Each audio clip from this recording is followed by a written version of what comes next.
किसके तो पंख लेके उड़ा चला। হ্যালো বন্ধুরা, আজকে হচ্ছে শ্রাবণ মাসের চতুর্থ সোমবার। তো আজকের এই সোমবারটা আমি করছি, ঠিক আছে। এটা লাস্ট সোমবার কিনা আমার জানা নেই, তবে সকালে উঠে আমি সমস্ত কাজবাজ করে নিয়েছি। জাস্ট বাসনটাই ধোবো, তারপর স্নান করে নেব। তো তোমার দাদাভাই ডিউটি থেকে আসবে, তারপরে আমি আর কি শিবের মাথায় জল ঢালতে যাবো। কারণ আজকে হচ্ছে কলোনির যে মন্দিরটা আছে ওইখানেই কিন্তু আমি শিব ঠাকুরের মাথায় জল ঢালবো। প্রতিবারে তো বাড়িতেই ঢাললাম, তো একটা বোর লাগছে, ঠিক আছে। বারবার তোমার দাদাভাই ডিউটি চলে যায়, তো আর কি বাড়িতেই ঢালতে হয়। তো আজকে বললাম তুমি আসো, তারপরেই যাবো, ঠিক আছে। তো তোজো তো এখন ঘুমাচ্ছে, ওকে ছেড়েও যাওয়া যাবে না। তো বন্ধুরা চলো আজকের ভিডিওটা তোমরা কন্টিনিউ করো, আশা করছি ভালো লাগবে। তো দেখো বন্ধুরা, আমি কিন্তু সমস্ত কাজ করে স্নানটা সেরে নিয়েছি। পায়ে আমি আলতা পরে নিয়েছি আর একটু নর্মালি সাজগোজও করে নিয়েছি।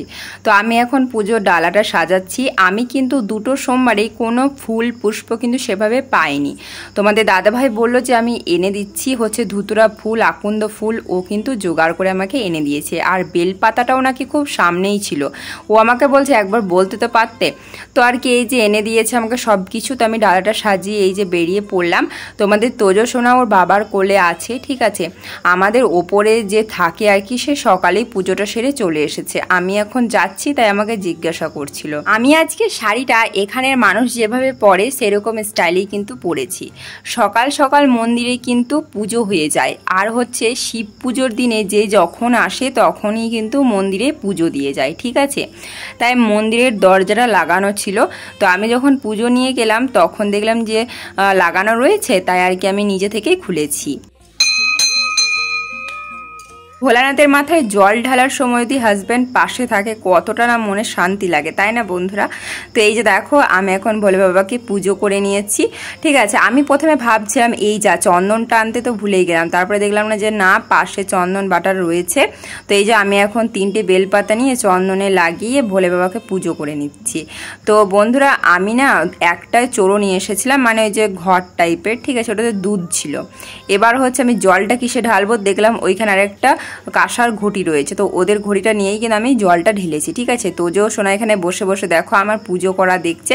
এখানে ধূপটা দেওয়ার কোনো মানে গাঁথার কোনো জায়গা ছিল না, এমনি ঠাকুরকে দেখিয়ে আর কি বাইরে গাঁথতে হবে আর কি। তো এই দেখো পুরো মন্দিরটা, এটা কিন্তু খুবই মনোরম একটা জায়গা আমাদের কলোনির মধ্যে। যদি মন খারাপ থাকে না, এখানে যদি আসো খুবই ভালো হয়ে যায় মনটা।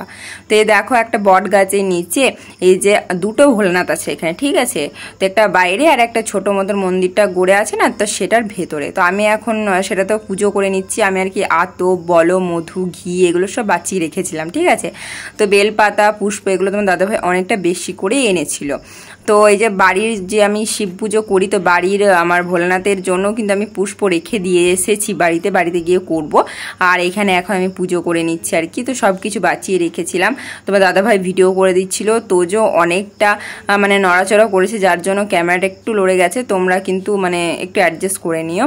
এই যে দেখো এখন আমি এখানে পুজোটা সেরে নিয়ে তারপর বাড়ি গিয়ে আমার উপোসটা ভাঙবো। সকাল থেকে কিছুই খাইনি, এখন প্রায় ওই 1টা মতন বাজে। তো প্রচুর পরিমাণে ইঁদুর ধরছে পেটে, মনে হচ্ছে কখন পুজো আমার কমপ্লিট হবে আর আমি হচ্ছে গিয়ে একটু খাবারটা খাবো। তো এই দেখো আমি বাড়ি চলে এসেছি। এখন তোমার দাদাভাই আমাকে আর কি চাঞ্জলটা খাইয়ে দিচ্ছে, আমি ওকে খাইয়ে দিচ্ছি আর কি। তোজো আমার কোলে আসবে, ওর আর কি ঘুম পেয়েছে, কিন্তু ওকে ঘুম পাড়ালে তো হবে না, ওকে স্নান করে আমাকে খাওয়াতে হবে। একটা মহিলার কত কাজ তোমরা তো জানোই। তো তোজোকে আর কি চাঞ্জলটা খাইয়ে দিচ্ছি। দেখো বন্ধুরা, তো একটা জিনিস আমি এবার বলি, এই ভিডিওটা কিন্তু হারিয়ালি তিজের দিন, যেদিন তোমার দাদাভাইয়ের অফিসে আর কি অনুষ্ঠান ছিল সেই দিনের ভিডিও। সেদিন আমি যেহেতু কোনো ভিডিও করিনি, সেই জন্য আজকের ব্লগে এটা অ্যাড করছি। তো একটা কোয়েশ্চেন আমি ক্লিয়ার করি, তোমাদের দাদাভাই এখানে ডিউটি করে মানে ওকে তো নানান রুলসের মধ্যে চলতে হয়, সেটা তো বটেই। কিন্তু যারা ফজি বউরা আছো, যারা কোয়ার্টারে গিয়েছো, তারা জানো যে ফজির বউদেরকেও কিন্তু অনেকটা রুলস মেনে চলতে হয় কোয়ার্টারে, ঠিক আছে। তো এখানে যিনি ম্যাডাম আছেন, তারপরে আরও যে সমস্ত ম্যাডামরা রয়েছে তাদের কিন্তু একটা গ্রুপ আছে, সেইখানে ডিসিশন নেওয়া হয় কে কোন অনুষ্ঠানে কীরকম কি পরে যাবে, কি কালারের কি শাড়ি বা জামা পরে যাবে, ঠিক আছে। তো সেখানে বলা হয়েছিল হরিয়ালিতে সেহেতু গ্রিন কালারের কোনো কিছু পরে আসতে। তো আমার কাছে গ্রিন কালারের সেরকম কিছুই কিন্তু অ্যাভেলেবেল ছিল না। আর যেদিন আর কি অনুষ্ঠানটা হয়েছে তার 3 ঘন্টা আগে আর কি গ্রুপে মেসেজ এসেছে। তো তখন তোজো ঘুমাচ্ছে, আর তোমার দাদাভাই আর আমি যদি বাইরে চলে যায় তাহলে বুঝতেই পারছো একটা অসম্ভবের ব্যাপার। তো আমার কাছে না আমার রিসেপশনের যে বেনারসিটা ছিল সেটা আর কি গ্রিন কালারের ছিল। তো তোমার দাদাভাইকে আমি জিজ্ঞাসা করেছিলাম এটা পরে যাই, তোমার দাদাভাই বললো হ্যাঁ পরে যাও। আর এটা আমার কাতান বেনারসি নয়, এটা হচ্ছে আমার বেনারসি, রিসেপশনের বেনারসি। আমার যে সময় বিয়ে হয় যে সালে আর কি, তো আমি এটা বিএন ঘাটি থেকে নিয়েছিলাম। এটার দাম নিয়েছিল 7,500 টাকা। ঠিক আছে, সব কিছুই বলে দিলাম। আর তোমরা যে বলছো না বিয়ে বাড়ি গিয়েছো, তো এই অনুষ্ঠানটা ওদের এক প্রকার বিয়ের মতনই। ওরা এটাতে মেহেন্দি লাগায়, ঢোল টোল বাজিয়ে গান টান করে নাচ টাচ করে। ঠিক আছে, তোমাদের সাথে হয়তো পুরো ভিডিওটা শর্টসে আমি শেয়ার করিনি, তাই তোমরা ওরকম বলতে পেরেছো। যিনি আমাদের ইন্সপেক্টর ম্যাডাম আছে, তারপর হচ্ছে এসি ম্যাডাম আছে, তারা কিন্তু সকলে অনেক আর কি ঝকমকো শাড়ি পরে এসেছিলো। ঠিক আছে, তো তোমরা শুধু আমারটাই দেখেছো। যাই হোক, কিছু আমার বলার নেই। তো বন্ধুরা আমি সেই জন্যই পরে গিয়েছিলাম। আর আমার কিন্তু ডান্স করার কথাও ছিল, তো আমাকে চুড়ি টুড়ি পরে আসতে বলা হয়েছিল, তো সেই জন্য আমি পরে গিয়েছি। কারণ আগে থেকেই কিন্তু ডিসিশন নেওয়া হয়েছিল আমি ডান্স করব। দেখো আমাকে মেহেন্দিও আঁকতে বলা হয়েছিল, কিন্তু আমি কিন্তু মেহেন্দি আঁকিনি। কারণ হয়তো আমি তোজোকে যেহেতু খাবার খাওয়াই, সেহেতু আমি মেহেন্দিটা আঁকিনি। আমাকে যেহেতু চুড়ি পরতে বলা হয়েছিল, সাজুগুজু করে যেতে বলা হয়েছিল, তো সেই রূপ আমি কিন্তু সাজুগুজু করেছি। একটা জিনিস তোমাদেরকে বলি, যদি কোনো শিক্ষক কোনো রুলস তৈরি করে, কিন্তু সেই রুলস যদি সেই শিক্ষক না মানে, সেটাতে কোনো কিছু প্রশ্ন ওঠে না কিংবা কোনো কিছু কমপ্লেনও ওঠে না। কিন্তু যদি ছাত্ররা সেই রুলসটা না মানে, তাদের জন্য যত ডিসিপ্লিন, যত হচ্ছে কমপ্লেন। ঠিক আছে, আমি যদি কিছু ভুল করি সেটার দায় দায়িত্ব বা বকাবকি হবে আমার বরের ওপর। তো আমি নিশ্চয়ই সেটা চাইবো না। তার থেকে ভালো, তাই না, যে আমার কাছে যদি আছে সেটা পড়ে গিয়ে আমি সেই রুলসটা মেনটেন্স করি। তো সেই জন্য আমি সেটাই চেষ্টা করেছি।